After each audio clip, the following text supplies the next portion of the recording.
alayhi wa alihi wa sallam. Your Royal Highness Hazrat Sahib, my beautiful family of Darbari Aliyah Muhammadiyya Eidgah Sharif, brothers and sisters, Assalamu alaikum wa rahmatullahi wa barakatuh.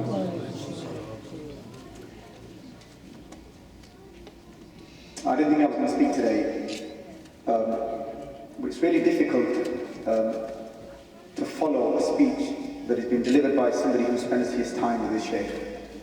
Because when somebody speaks from their heart, they might only speak for 2 or 3 minutes. The message they leave with you is very, very deep. So I'm grateful to Brother Shiraz for teaching me how to behave in somebody's house and in the presence of my Shaykh.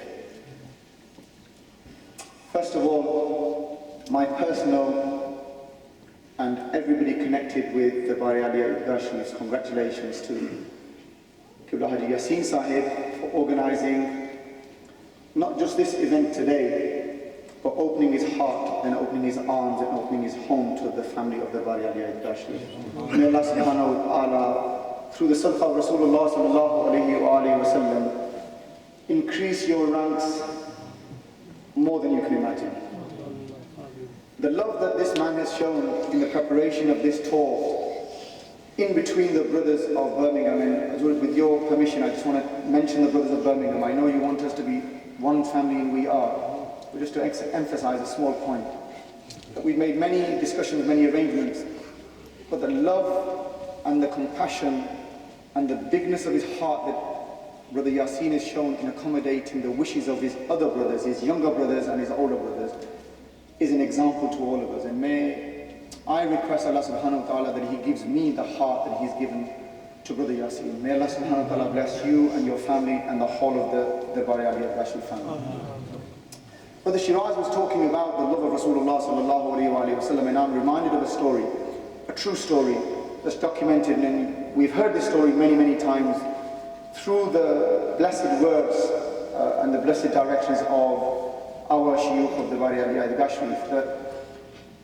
There was a time when a discussion needed to take place, and I'm going to present to you the way I've heard it from my Shaykh. I'm not going to present it to you the way I've read it in a book or the way that somebody else has told me. I'm going to tell you the story in the way that my Shaykh has told it to me and the way I've heard other brothers talk about it. There was a time where there were discussions going on between the righteous and those who were wrong. And it was the responsibility of one of the chosen ones, one of the truest followers of Rasulullah sallallahu alayhi wa sallam, to go and represent Rasulullah sallallahu alayhi wa sallam in that discussion. And the personality I'm talking about is the same personality that when he who misguides us all, he who enters into our hearts and into our minds and tells us stories to take us off the straight path, whenever he heard or saw this ghulam of Rasulullah sallallahu alayhi wa sallam, he used to lead the way. Could never come in front of them, could never come behind them, could never come on their right and wrong. Whenever he saw them, he used to move away. The teaching of Rasulullah sallallahu alayhi wa sallam and the responsibility that was given to this ghulam of Rasulullah sallallahu alayhi wa sallam was that you go and represent Rasulullah sallallahu alayhi wa sallam. And there's a lesson in there, that when Rasulullah sallallahu alayhi wa sallam appoints somebody, they gave them full authority. There was no need to confer back, to keep going back for some more advice. These personalities were blessed through the sadaqah of Rasulullah sallallahu alayhi wa sallam, and they were given full authority to go and execute whatever command Rasulullah sallallahu alayhi wa sallam asked them to do. This personality went, discussions took place, and the other side offered them everything that they could. Even to this extent that they said that whatever you want, you can take. Even you can go around the house of Allah subhanahu wa ta'ala at your own leisure, whatever you want, whenever you want. But we want you to do these things. And the love of Rasulullah sallallahu alayhi wa sallam takes you away from all worldly pleasures, takes you away from all worldly positions, whatever the position is. Now, if somebody was to offer you a free trip, a free circumvention of the house of Allah subhanahu wa ta'ala, who in their right mind, particularly if they have the authority given by Rasulullah sallallahu alayhi wa sallam to do, go and represent me, you are free to do whatever you want. They offered him the house of Allah, They offered him the house of Allah. What did he say? If he was anybody weak like me, he would have said, of course, yes, you are giving me a position, I will take it. If you were giving me X, Y, Z, I will take it because I personally will benefit.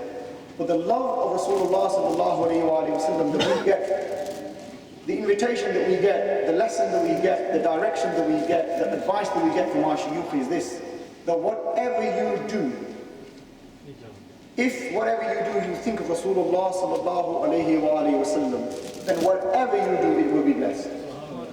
And if you do, however good it is, even if it is around the house of Allah subhanahu wa ta'ala, and I pick this point from the beyond the Rasulullah, the speech that Rasulullah, my Shaykh gave on Friday, that there is ibadah, that there are angels that say actually this is nothing, this is wasted.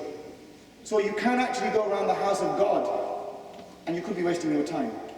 But if you have the love of Rasulullah sallallahu alayhi wa sallam in your heart, whatever you do, whether it's in your heart or in your mind, it's a small thing. It is the best thing that you can do in the whole world. And if it is the biggest thing that you ever think that you are doing, actually you cannot imagine how much reward that you get from that. So the whole point of sitting in mahafids like this is to increase our love for Rasulullah sallallahu alayhi wa sallam. And this is the message that we give to somebody else. If somebody else says, well actually, why do you always talk about Rasulullah sallallahu alayhi wa sallam? Why don't you talk about God? Why don't you talk about Allah? It's all about Allah. Get to Allah. You have to talk about Allah. Well, actually, our message to them is yes, you come and you sit and you listen to us. If there is anything that from my child to me and indeed to my Shaykh, because everything comes from them. When my son stands up, he will talk about Allah subhanahu wa ta'ala. When I stand up, I will talk about Allah subhanahu wa ta'ala. And when my Shaykh, alhamdulillah, I've researched this myself. I tell you one point I want to make. I listened to Rasulullah Sahib's speech many years ago, and I recorded it. Because my father said to me, whatever they say, this is a lesson for all of us, whatever they say, it is directly from the Quran, Kareem, and the Sunnah of Rasulullah. When I was an educated guy, I thought, well actually, I want to check for myself. I want to research, I want to do my research. And Rasulullah Sahib have said this to many people who said, I want to take bay'ah, I want to take bay'ah. And the message they said, go and check the world. Go wherever your heart takes you. Really do the research. And whenever you feel comfortable in your mind and in your heart, then offer your hand there, because then you will be comfortable. So I did my research. And it was only one speech that I listened to of Rasulullah Sahib. And from the first word to the second word, whatever research I took, it either took me to an ayah karima of the Quran Kareem, or it took me to a hadith paak of Rasulullah sallallahu alayhi wa sallam. And I'm not saying that for any reason other than to say that I wanted to strengthen my iman, I wanted to strengthen my connection with Hazrat Qibla Sahib, because I wanted to make sure that the person I'm connected to, they are directly connected to Rasulullah sallallahu alayhi wa sallam, and therefore connected to Allah subhanahu wa ta'ala. So if somebody says to you, why do you talk about Rasulullah sallallahu alayhi wa sallam? My answer to them is, there is nothing else to talk about.